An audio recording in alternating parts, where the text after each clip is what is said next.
Hi hello ನಮಸ್ಕಾರ ಎಲ್ಲರಿಗೂ. Welcome to Akshata's vlogs. ಇವತ್ತು ನಾನು ಬಾಳೆಕಾಯಿ ಫ್ರೈ ಯಾವ ಥರ ಮಾಡಬೇಕಂತ ಹೇಳ್ಕೊಡ್ತೇನೆ.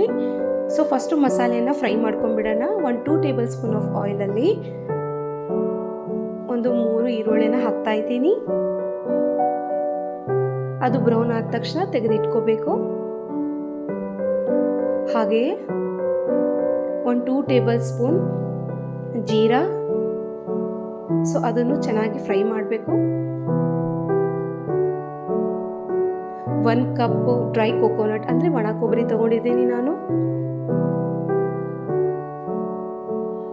ಅದು ಸ್ವಲ್ಪ ಬ್ರೌನ್ ಆಗೋ ತನಕ ಫ್ರೈ ಮಾಡಿ ಅದನ್ನು ತೆಗೆದಿಟ್ಕೋಬೇಕು. ಸೊ ಈಗ ನಾನು ಹುರಿದಿಟ್ಕೊಂಡಿರುವ ಮಸಾಲೆ ಸ್ವಲ್ಪ ತಣ್ಣಗಾಗಲಿಕ್ಕೆ ಬಿಡ್ತಿದ್ದೀನಿ. ಸೊ ಒಂದು ಕಡಾಯಿಯಲ್ಲಿ 1 ಟೇಬಲ್ ಸ್ಪೂನ್ ಆಫ್ ಆಯಿಲ್, ನಾನು ಹೆಚ್ಚಿಟ್ಕೊಂಡಿರುವ ಬಾಳೆಕಾಯಿನ ಆ್ಯಡ್ ಮಾಡ್ತಾ ಇದ್ದೀನಿ.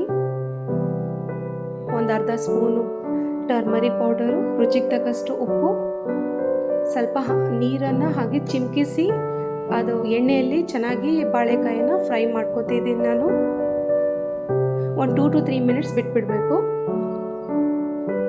ಅಂದರೆ ಅದು ಚೆನ್ನಾಗಿ ಫ್ರೈ ಆಗಿ ಬರುತ್ತೆ. ಸೊ ಮಿಕ್ಸಿ ಜಾರಲ್ಲಿ ನಾನು ಫ್ರೈ ಮಾಡಿಟ್ಕೊಂಡಿರುವ ಮಸಾಲ, 2 ಟೇಬಲ್ ಸ್ಪೂನ್ ಧನಿಯಾ ಪೌಡರ್, ಸ್ವಲ್ಪ ಹುಣಸೆಹಣ್ಣು ತೊಗೊಂಡಿದ್ದೀನಿ ನಾನು, 2 ಟೇಬಲ್ ಸ್ಪೂನ್ ಚಿಲ್ಲಿ ಪೌಡರ್, ರುಚಿಗೆ ತಕ್ಕಷ್ಟು ಉಪ್ಪು.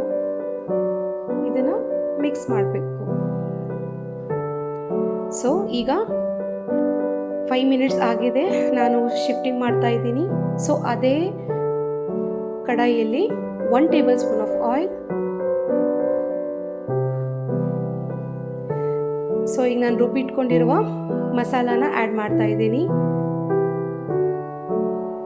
ಚೆನ್ನಾಗಿ ಎಣ್ಣೆಯಲ್ಲಿ ಫ್ರೈ ಆಗಬೇಕು.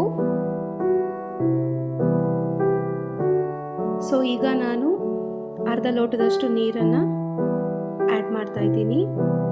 ಸೊ ಮಸಾಲೆ ಚೆನ್ನಾಗಿ ಎಣ್ಣೆಯಲ್ಲಿ ಒಂದು 2 to 3 ಮಿನಿಟ್ಸ್ ಫ್ರೈ ಆಗಬೇಕು. ಸೊ ಎಸ್, ಈಗ ಬಂದಿದೆ, ಫ್ರೈ ಆಗಿದೆ. ಸೊ ಈಗ ನಾನು ಫ್ರೈ ಮಾಡಿಟ್ಕೊಂಡಿರುವ ಬಾಳೆಕಾಯಿನ ಆ್ಯಡ್ ಮಾಡ್ತಾ ಇದ್ದೀನಿ.